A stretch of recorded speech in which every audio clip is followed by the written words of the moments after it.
Ok, donc je suis assis, j'ouvre le coffre. Le coffre derrière s'est ouvert. Je lève mes fesses. Voilà, le coffre est ouvert. Et si je me rassois, le coffre est fermé. Je vais donc maintenant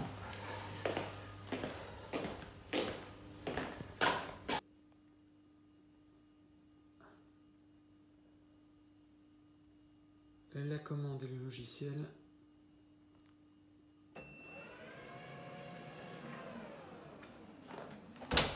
Voilà. Voilà dans l'unboxing de la version 6 des vérins électriques Ancho. Donc pour commencer, nous avons un premier faisceau, long faisceau, qui va aller alimenter en 12 volts. Vous avez un autre faisceau. Ensuite, nous avons le fameux cordon qui ira sur le CAN bus. Vous avez ensuite un petit rouleau de Chatterton, un trépan pour pouvoir faire le trou où va prendre place le nouveau bouton sur votre trunk, un contrôleur qui lui n'est pas étanche, hein, contrairement à celui du Frank, un démon de garniture avec quelques clips de rechange, des rilsans. Vous avez également donc ce nouveau bouton, donc il est plus petit. En revanche, il est plus profond. Donc faire bien attention où vous allez le mettre parce que la profondeur peut jouer un rôle. Vous avez ensuite le fusible et ce tire-câble qui n'était pas fourni avant. Un autre faisceau qui va venir prendre place dans le coffre, on verra ça tout à l'heure. Et enfin les vérins avec ce revêtement qui a un petit peu changé, qui est un petit peu plus caoutchouteux. Les vérins sont censés être plus petites sur cette version 6. Je dois vous avouer que je n'ai pas pris le pied à coulisses, mais franchement, il n'y a pas énorme en rétrécissement. Il y a peut-être 1 mm ou 2 mm. Et enfin, on a ce crochet avec le moteur de succion.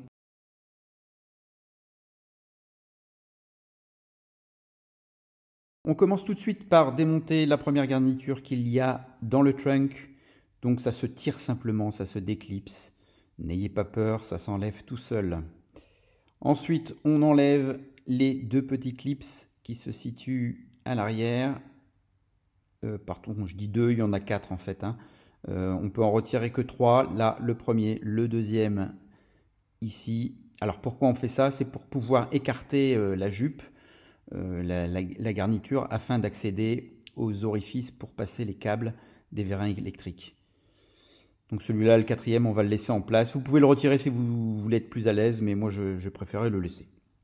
Ensuite, vous rentrez dans votre coffre et il y a deux autres clips qui s'enlèvent. Donc le premier ici à droite. Donc toujours avec le démon de garniture.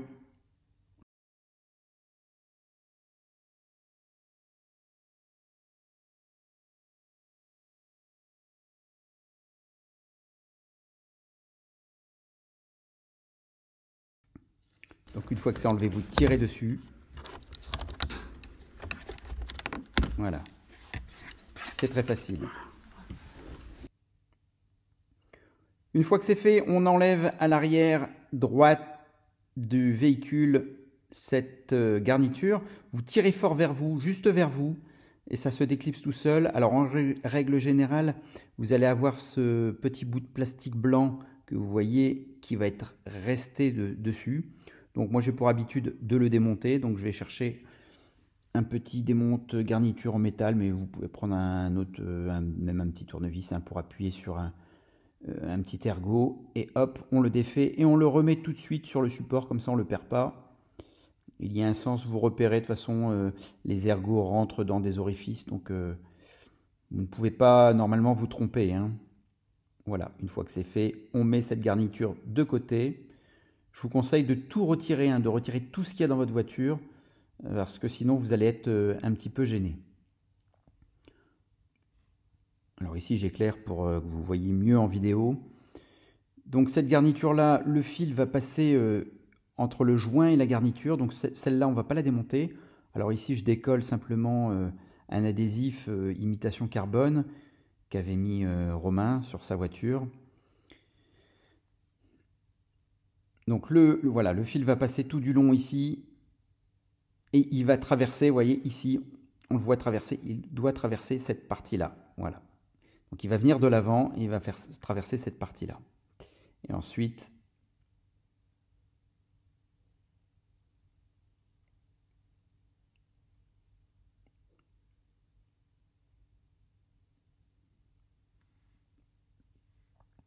là, on se projette à l'avant. On va démonter, là aussi, on décolle un peu l'adhésif imitation carbone. On va démonter la garniture tout du long. Alors pourquoi je ne glisse pas le fil sur cette partie-là? Je pourrais le glisser en dessous, tout simplement, c'est vrai.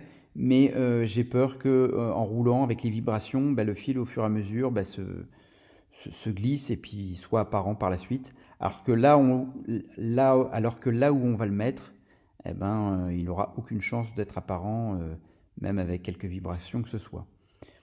Ici, avec un démon de garniture, toujours le même, l'outil en or, on va enlever cette plaque-là, vous soulevez simplement, hop, et vous l'enlevez. Ce qui va vous permettre de libérer un clips, encore une fois. Donc vous tirez dessus.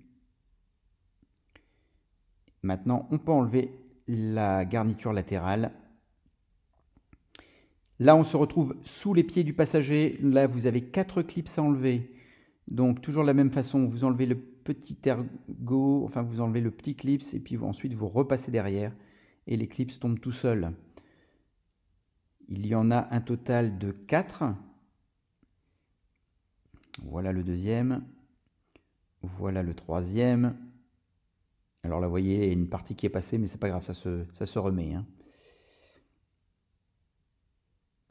Et puis le quatrième qui se situe au fond à gauche. C'est le moins accessible, mais ça se fait. Voilà, une fois que c'est fait, vous enlevez la plaque délicatement et vous avez 2 fils de branchés. Un pour la LED des pieds du passager. Donc vous appuyez sur le petit ergot et vous tirez. Et là, j'ai décidé de laisser la plaque, mais finalement, je vous conseille de l'enlever. Par la suite, je l'ai enlevé. Donc, vous voyez ici qui va être indiqué, vous voyez ici le 12 volts. Je vais l'éclairer et je vais vous l'entourer. C'est le premier qui est accessible, pas celui qui a le plus en haut. Donc avant d'intervenir et de brancher le 12 volts, on va couper l'alimentation, comme vous le voyez sur l'écran. Et on va attendre le clong. C'est-à-dire vous attendez entre 5 et 10 minutes et vous entendez un bruit sourd, ça vous montre que la batterie est complètement en sommeil. Voilà le fameux, vous voyez, j'ai déjà branché, j'ai serré la fameuse pièce en chaud avec le fusible. Une fois que cette pièce-là est vissée sur le 12 volts, vous branchez le câble, le long câble que je vous ai montré tout à l'heure. Hein. De toute façon, vous ne pouvez pas vous tromper, il n'y en a qu'un qui contient la fiche mâle qui puisse aller dans la partie femelle. On met les fils sur le côté et on va le faire longer la partie que l'on a enlevée entre les deux. Alors surtout entre les deux, pas dans les orifices blancs, parce que sinon vous n'allez pas pouvoir remettre votre garniture. Donc c'est juste entre les deux, au même endroit où vous voyez déjà le câble apparaître. Vous passez tous ces spaghettis à l'arrière. Et là, par contre, pour la continuité, vous pouvez faire glisser le câble sous la garniture centrale du montant central. On pourrait le démonter aussi, mais il y a quand même beaucoup plus de travail. Voilà, donc là, je fais glisser dedans. Mais ici, comme on doit traverser de toute manière, voilà, on traverse et on va longer le joint. Alors en dessous, vous avez une petite partie plastique qui va dans une partie mâle. C'est pour ça qu'on ne peut pas le glisser facilement. Donc il va falloir passer au-delà de cette pièce plastique. Voilà, donc là je longe et on passe entre le joint et la garniture. Alors rassurez-vous, hein, si vous avez mis ce genre d'adhésif, je l'ai remis en place assez facilement, sans trace. C'était comme neuf. Voilà. Donc une fois que ça s'est passé, le câble se termine en Y, c'est-à-dire qu'il y a une partie qui va aller à l'arrière du véhicule, dans le coffre, ça va être pour alimenter le contrôleur, et il y a une partie, alors oui, avant d'aller à l'arrière du coffre, ici il faut enlever encore une fois un clips qui tient la garniture, garniture molle, si je peux appeler ça comme ça. Voilà, donc ce câble finit en Y. Donc la plus grande partie, la plus longue partie va à l'arrière, celle avec le connecteur violet. Et vous en avez une autre partie où c'est marqué Buscan. Vous avez juste un fil. Je vais vous le montrer sur la vidéo, vous inquiétez pas, hein. Donc là, on récupère tout simplement le faisceau qu'on a passé. On arrive à l'arrière. Voilà. Et pour le moment, on laisse ça en attente. On s'en occupera tout à l'heure. Pour le moment, on va s'occuper du faisceau CAN. Voilà, je l'ai dans les mains. Voilà. Ils sont marqués. Vous voyez l'étiquette ici. Alors, on ne le voit pas ici, mais repéré Buscan. C'est celui-là qu'on va les brancher. Ici, entre les deux sièges à l'arrière. Donc, vous prenez un démon de garniture. Si vous avez suivi mon tuto sur l'OBD Link, vous savez déjà comment faire. On passe le doigt, ça s'enlève assez facilement, ça se déclipse. Et ici, vous voyez le connecteur Buscan. Votre voiture est déjà en sommeil, je vous le rappelle. Ici, donc, on va soulever les sièges arrière. Vous avez deux petites manettes. Vous le savez peut-être pas, mais vous appuyez simplement ces deux petites manettes vers le haut. Vous poussez vers le haut. Pas vers le haut, pardon. Vous poussez pas vers vous, mais à l'inverse. Et puis ce câble va passer sous les sièges. Et on va le passer sous la moquette. Raison pour laquelle on va devoir enlever encore une fois deux clips ici pour pouvoir le passer sous la moquette. Et le deuxième. Alors pourquoi je fais ça? On pourrait le passer, il y a des tapis, hein, on pourrait le passer sous le tapis, mais c'est... Voilà, moi je veux faire un travail qui soit complètement invisible. Et où il n'y a pas de risque d'accrocher le fil ultérieurement. J'ai passé le passe-câble, vous n'êtes pas obligé, si vous avez le bras long, eh ben, vous pouvez facilement le passer avec votre main. L'inconvénient de ce connecteur, c'est que le fil est assez court.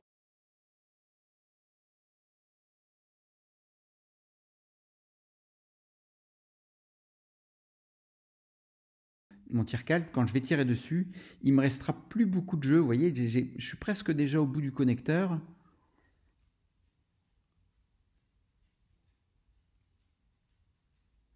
On va le voir mieux. Voilà. Et je suis obligé de connecter ici quasiment en dessous, au pied. Voilà. N'oubliez pas de le connecter surtout parce que sinon vous n'aurez pas l'état du coffre. Donc là, on va brancher le câble en Y. Voilà, vous avez avec le démon de garniture, vous appuyez sur le petit ergot du connecteur bleu, vous clipsez en interface et ça roule. Et vous mettez tout le reste en dessous, vous planquez et on peut déjà remettre le cache dessus. Dans le bon sens, c'est mieux. Et voilà. On ne parle plus du Buscan, c'est fait. On remet les clips pour ne pas les oublier et on va pouvoir descendre le siège.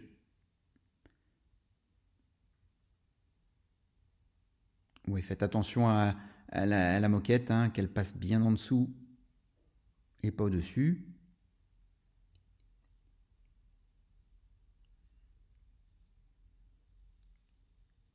Voilà, ça se clipse tout seul. Clic.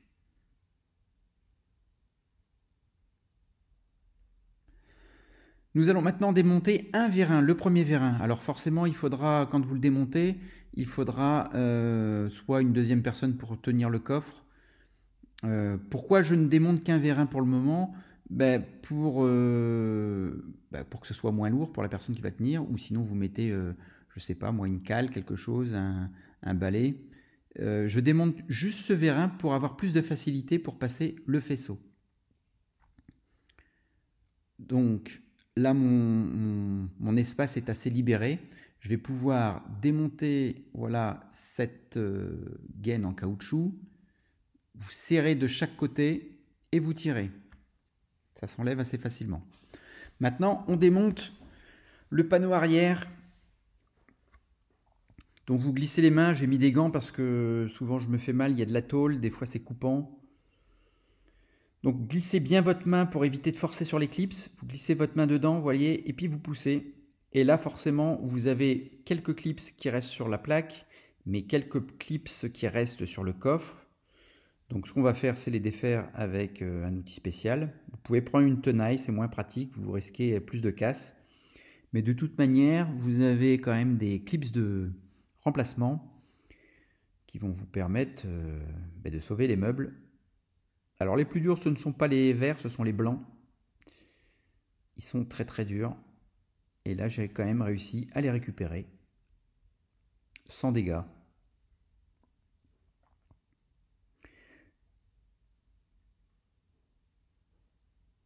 Alors je vous mets les liens dans la description si vous voulez ces outils-là, hein, c'est pas très cher. Et puis ça peut resservir ultérieurement. On replace les clips, comme ça on ne les perd pas. Et puis on va mettre le panneau de côté. Comme ça, il sera déjà prêt quand on remettra le coffre en état, quand on remontera l'ensemble. Vous voyez qu'il y a encore deux orifices qui pourraient recevoir des clips. Alors vous pouvez les rajouter si vous voulez, mais d'usine, ces clips-là ne sont pas compris. Donc on va maintenant passer le câble dans la gaine. Sur le fil, c'est marqué Tailgate Button. Donc soit vous mettez le fil ici, donc vous n'avez pas à le passer par la gaine, ou soit vous le mettez sur le coffre, et dans ce cas-là, il faudra le passer par la gaine. Donc vous aurez un ou deux fils à passer par la gaine. De mettre le bouton sur l'ouvrant du coffre. Donc on va passer les deux fils. Vous passez votre tire-câble.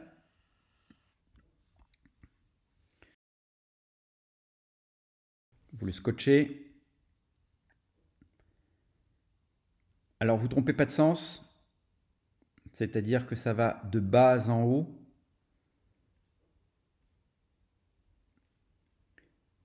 Donc ne mettez pas la fiche femelle ou inversement. Hein. Ce sont les fiches mâles en général qu'on passe, puisque les fiches mâles sont plus fines que les fiches femelles, donc on a un peu plus de facilité. Ici j'utilise un lubrifiant à base de cire d'abeille, hein, complètement neutre. Si vous n'en avez pas, essayez avec du WD-40, ça marche aussi. Un petit peu moins bien, mais ça peut fonctionner. Et donc en même temps qu'on va pousser, on tire sur le câble. Ici vous allez pouvoir jouer en même temps sur la gaine en caoutchouc. Alors vous voyez que je les ai démontés. Hein, j'ai coupé les résans du coffre. Je vais en remettre de nouveau.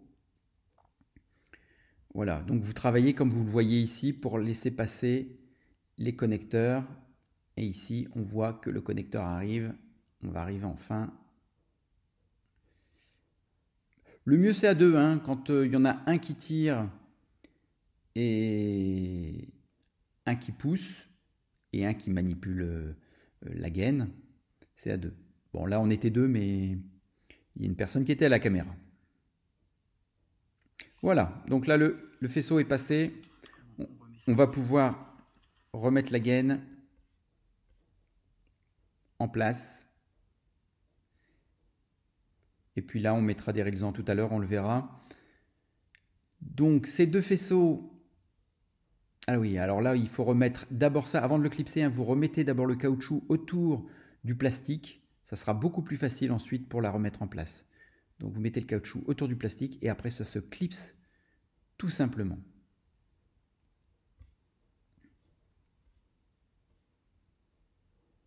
Prévoyez assez de mou hein, avant de tout refermer. Et là, je suis obligé de retirer un petit peu parce que je n'avais pas prévu assez de mou. Alors ensuite, on va devoir passer dans le coffre, dans l'ouvrant du coffre. Alors je prends un tire-fil. C'est pas forcément nécessaire si vous avez des très petites mains, mais moi j'ai préféré l'utiliser, c'est un petit peu plus simple. sachant que ça ne prend pas énormément de temps. Surtout que voilà, vous allez mettre du scotch sur les deux connecteurs et sur le tire-fil, mais vous allez mettre ça vraiment approximativement, hein. Il n'y aura pas de pression, il n'y aura pas beaucoup de traction. Donc vous le mettez juste pour que ce soit solidaire, et puis basta, vous tirez, vous allez le voir. Je fais que 2 tours.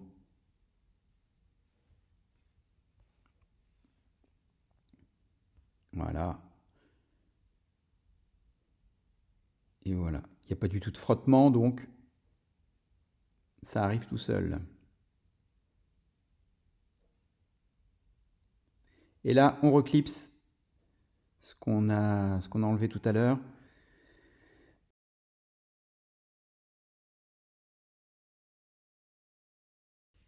Et voilà, on se retrouve avec les 2 fils, un donc qui va au bouton du coffre que l'on va ajouter, et un autre qui va sur le coffre, sur le bouton du coffre existant. Voilà, on va le mettre sur ce faisceau. On va le connecter de suite.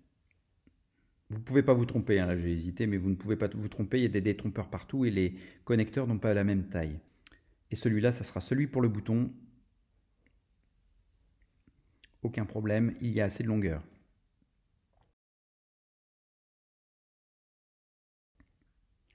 On profite pour mettre le vérin pour soulager celui qui le maintient. Je commence toujours par le bas, c'est parce que le bas est un petit peu plus difficile à mettre. Faites attention de ne pas déraper sur votre vitre. Pour l'endommager, vous avez normalement votre serviette qui est toujours en position. Et voilà, vous clipsez simplement. Le câble va venir le long du feu, on ne démontera pas le feu. On en profite pour démonter l'autre côté.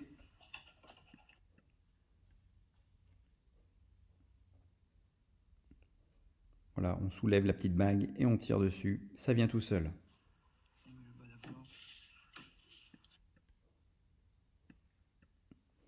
Le bas, puis le haut.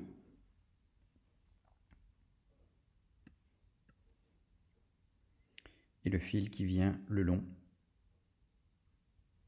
Alors sur le haut, il nous reste à mettre le connecteur, donc vous avez un petit ergot, vous tirez dessus, vous mettez le faisceau en chaud et puis vous rebranchez tout de suite sur le câble en Y. Il nous reste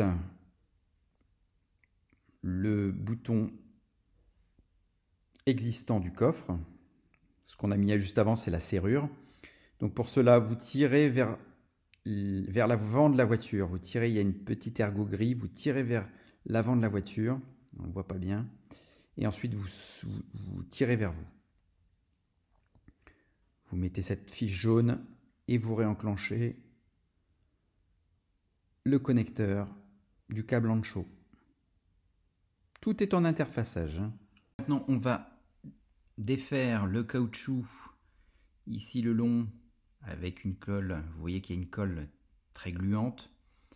Alors pourquoi on fait ça? C'est tout simplement pour passer le câble d'alimentation des vérins de droite et de gauche, et on le passe juste entre les deux, entre le pare-choc et la tôle. Voilà, on longe.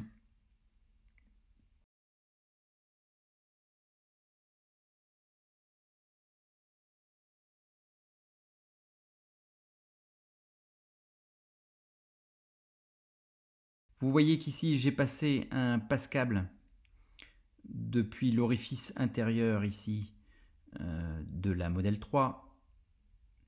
Donc je vais attacher ces différents connecteurs. Sachez que vous n'avez pas besoin de passer par cette étape-là si vous avez une trappe. Si vous avez une trappe de visite de crochet d'attelage, comme c'est le cas maintenant sur tous les modèles, bon peut-être pas les modèles chinois, à vérifier.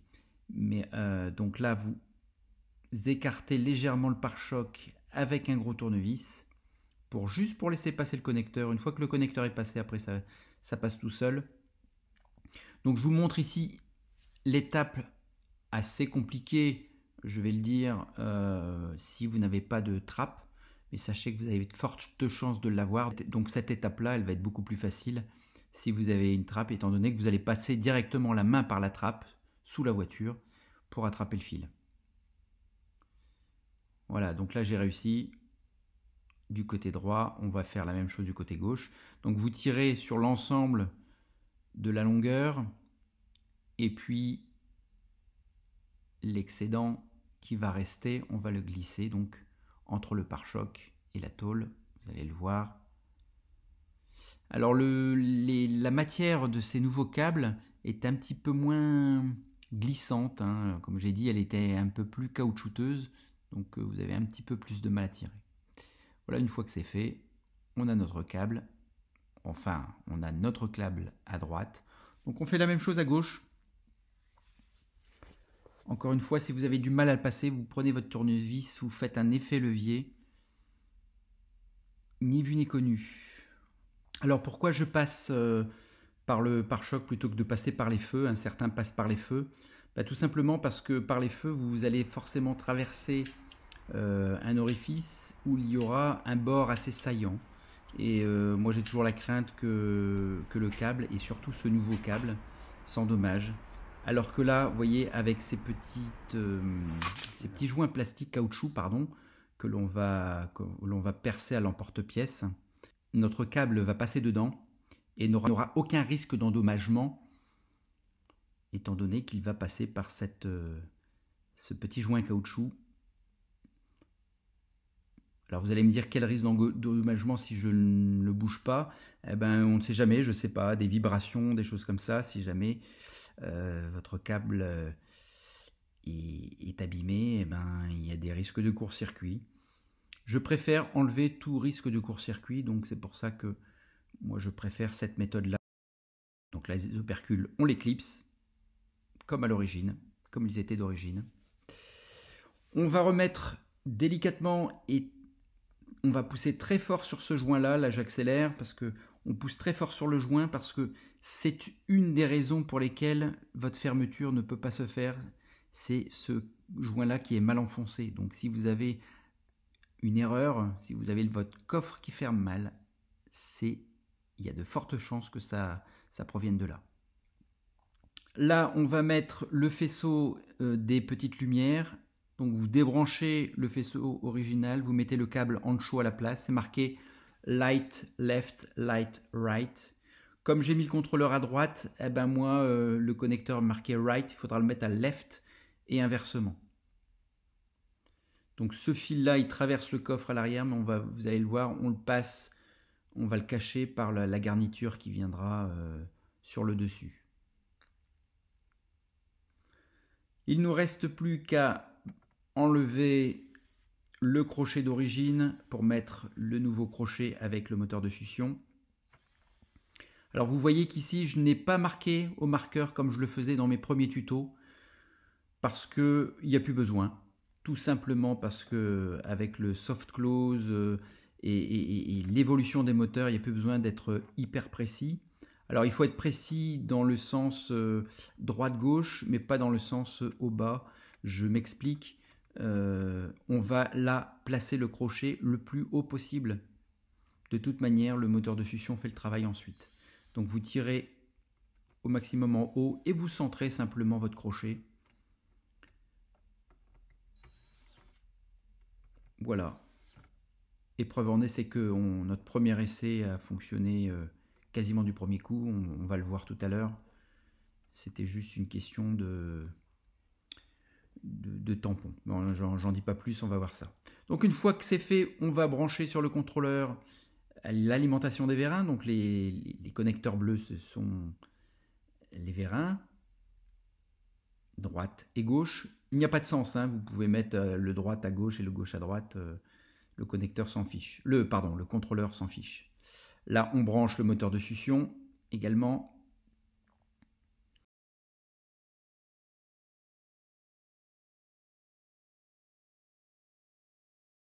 Voilà, on va le coller ici avec du double face pour pas qu'il vibre, qu'il fasse de bruit parasite.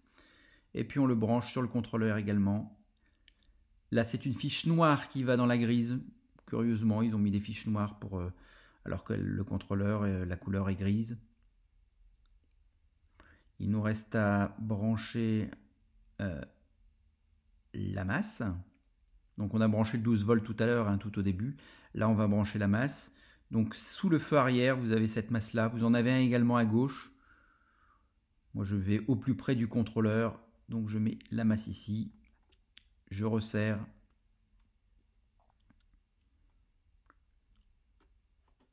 Et une fois que c'est fait, on va pouvoir faire nos tests. Une fois qu'on aura branché le 12 volts sur le contrôleur. Voilà, on branche le câble blanc et le 12 volts.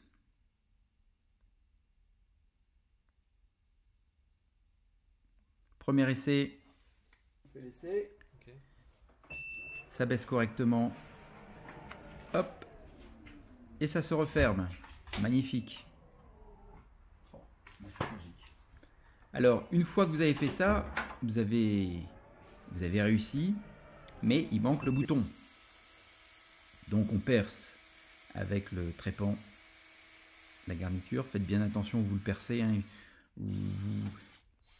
Vous tâtonnez. Le bouton, on l'enfonce. Il est très profond, donc faites vraiment bien attention où vous le positionnez. Alors il semblerait que les boutons d'avant étaient beaucoup plus plats, donc vous n'aviez pas ce problème de précision de là où vous percez. En revanche, il est plus petit, il est de couleur bleue, alors que nous on avait un bouton de couleur rouge sur les versions 1. Vous reclipsez l'ensemble. Alors vous voyez ici, il y a ce qu'on appelle des tampons, des bumpers d'origine. Et vous allez voir qu'il va falloir les enlever, et j'ai oublié de les enlever. On met des résans sur ceux qu'on a coupés. Alors là, on n'a pas autre chose que des blancs, mais si vous voulez mettre des noirs, hein, ça se trouve dans le commerce facilement. Vous serrez, vous coupez. Comme ça, la gaine sera bien guidée au moment de la fermeture du coffre.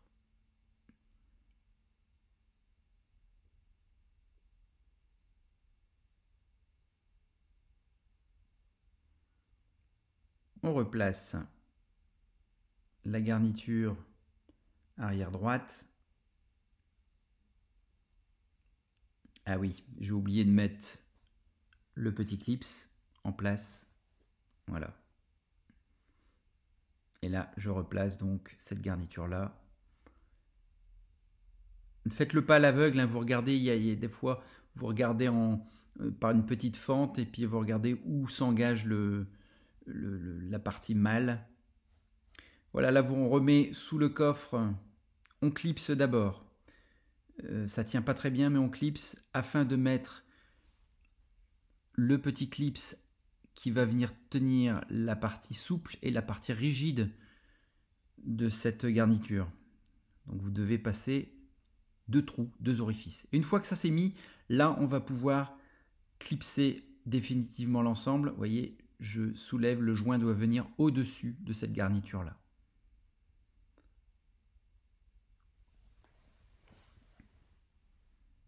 Donc on est bon à droite, il en reste un petit peu à gauche.